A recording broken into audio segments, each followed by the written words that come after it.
Hi అండి. అందరికీ నమస్కారం. నేను బాగున్నానండి. మీరందరూ బాగున్నారు కదూ. ఈ వీడియో కార్తీక మాసంలో 4వ సోమవారం వీడియో అండి ఇది. ఆ శివయ్య ఆశీస్సులు మనందరి మీద ఉండాలని మనస్ఫూర్తిగా కోరుకుంటున్నానండి. ఈరోజు కార్తీక మాస మహత్యంలోని 28వ అధ్యాయం తెలుసుకుందాం. సుదర్శన చక్ర మహిమ. దుర్వాసుడు వైకుంఠానికి విడిచి భూలోకానికి ప్రయాణం కాగానే సుదర్శన చక్రం అతడిని తానవటం ప్రారంభించింది. ప్రాణభయంతో దుర్వాసుడు పరుగులు తీస్తూ అంబరీషుడి దగ్గరికి చేరుకున్నాడు. అంబరీష, శరణు అంటూ నా ప్రాణాలు కాపాడు అంటూ దుర్వాసుడు అంబరీష మహారాజును శరణు కోరాడు. వెంటనే అంబరీషుడు సుదర్శన చక్రానికి ఎదురుగా నిలిచి చేతులు జోడించి నమస్కరించాడు.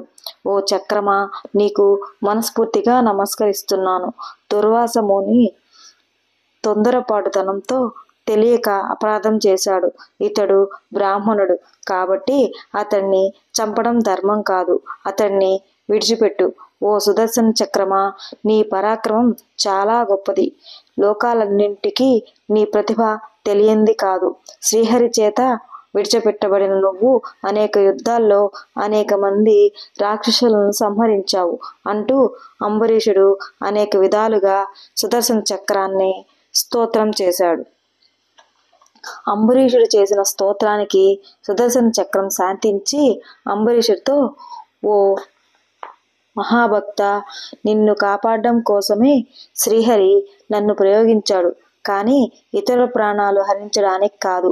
నీ భక్తిని పరీక్షించడానికి, నీ భక్తిలోని గొప్పతనాన్ని లోకానికి తెలియజేయడానికే ఇలా చేశాను. కానీ దుర్వాసుడు సంహరించాలన్న ఆలోచన నాకు లేదు. ముక్కోపి అయిన దుర్వాసుడు అకారణంగా నిన్ను శపించాడు. నిన్ను ఇంకా అనేక విధాలుగా ఇబ్బంది పాలు చెయ్యాలని ఆలోచించాడు. నిరపరాధివైన నీకు శాపం ఇవ్వడాన్ని నేను ఉపేక్షించలేకపోయాను.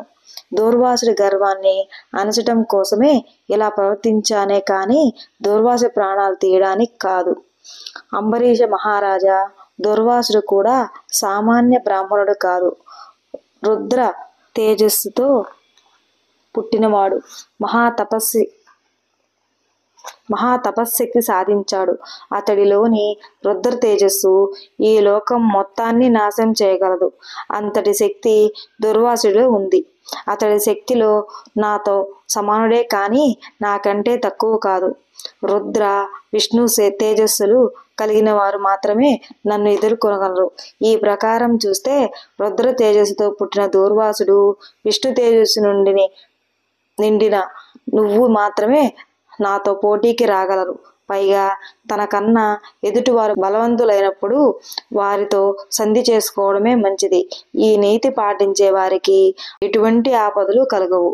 నీ కోరిక మన్నించి దుర్వాసుని వదిలేస్తున్నాను అంటూ సుదర్శన చక్రం అక్కడి నుంచి వెళ్ళిపోయింది. స్కాంద పురాణంలోని వశిష్ఠ మహర్షి చెప్పిన కార్తీక వ్రత మహత్యంలోని 28వ అధ్యాయం సమాప్తం. 29వ అధ్యాయం కూడా తెలుసుకున్నాం. అంబరీషుడు దుర్వాస మహర్షిని పూజించడం. అత్రి మహర్షి అగస్త్యుడితో చెబుతున్నాడు. ఓ మహర్షి, సుదర్శన చక్రం వెళ్ళిపోయిన తర్వాత అంబరీషుడు దుర్వాసుడి పాదాలకు నమస్కరించాడు. మహర్షి పాదాలను కడిగి ఆ నీటిని తన మీద చల్లుకున్నాడు. మీరు నా ఇంటికి రావడం వల్లనే శ్రీ మహావిష్ణువు ఆయుధమైన సుదర్శన స్వామి దర్శన భాగ్యం నాకు కలిగింది. అదంతా మీ పుణ్యమే. మహాత్మా, నా ఇంటికి వచ్చి నా ఆతిథ్యాన్ని స్వీకరించి భోజనం చెయ్యాలని మిమ్మల్ని ప్రార్థిస్తున్నాను. దయచేయండి అంటూ అంబరీషుడు దుర్వాస మహామునికి స్వాగతం పలికాడు. ఓ తపస్వి, మీ వంటి సత్పురుషుల మీద నాకు ఎల్లప్పుడూ భక్తి శ్రద్ధలు కలిగేటట్లు ఆశీర్వదించండి. నాకు మరో జన్మ రాకుండా ఉండేలా అనుగ్రహించండి. శ్రీమన్నారాయణ మీద మనసు శాశ్వతంగా నిలిచి ఉండేలా ఆశీర్వదించండి అంటూ దుర్వాస మహర్షి పాదాలకు నమస్కరించాడు అంబరీషుడు. ఇంతగా తన్ను ఆరాధించిన అంబరీషుడి మీద దుర్వాసుడికి ఎంతో ప్రేమ పుట్టింది. ఓ ఓ రాజా, నిజానికి నేనే నీకు నమస్కారం చెయ్యాలి. నాకు ప్రాణభిక్ష పెట్టావు. ప్రాణదానం చేసిన వ్యక్తి తండ్రితో సమానమని శాస్త్రాలు చెబుతున్నాయి. ఆ విధంగా నువ్వు నాకు తండ్రితో సమానమైన వాడివి. నీ వంటి ధర్మపరాయణత కలిగిన వారితో కలిసి భోజనం చేయడం చాలా అదృష్టంరా.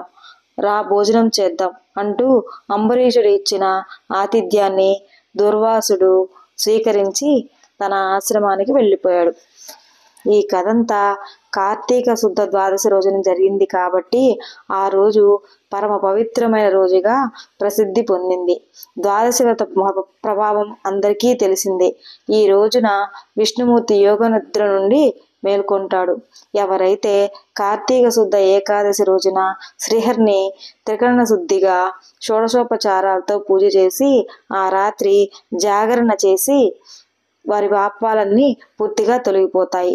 ద్వాదశి వ్రతం విడవకుండా చేసిన వారికి వైకుంఠంలో స్థిరంగా నివాసం ఉండే యోగ్యత కలుగుతుంది. మర్రి చెట్టు విత్తనం చిన్నదే అయినా ఆ విత్తు మొలకెత్తి ఎంత పెద్ద వృక్షంగా మారుతుందో, కార్తీక మాసంలో చేసే పుణ్యకార్యం ఎంత చిన్నదైనా దాని ఫలితం మాత్రం అనంతంగా ఉంటుంది. కార్తీక మాసంలో చేసే పుణ్య కార్యాలు మరణకాలంలో యమబాధల నుంచి విముక్తి కలిగిస్తాయి. ఈ నెల రోజులు చేసే వ్రతం వల్ల మానవులందరూ తరిస్తారు. ఇందులో సందేహం లేదు. స్కాంద పురాణంలో వశిష్ఠ మహర్షి చెప్పిన కార్తీక వ్రత మహత్యంలోని 29వ అధ్యాయం సమాప్తం.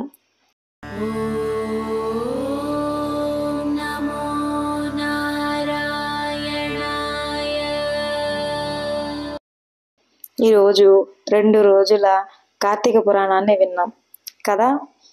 ఆ శివయ్య ఆశీస్సులు మనందరి మీద ఉండాలని మనస్ఫూర్తిగా కోరుకుంటున్నానండి. ఓకే అండి, బాయ్ అండి.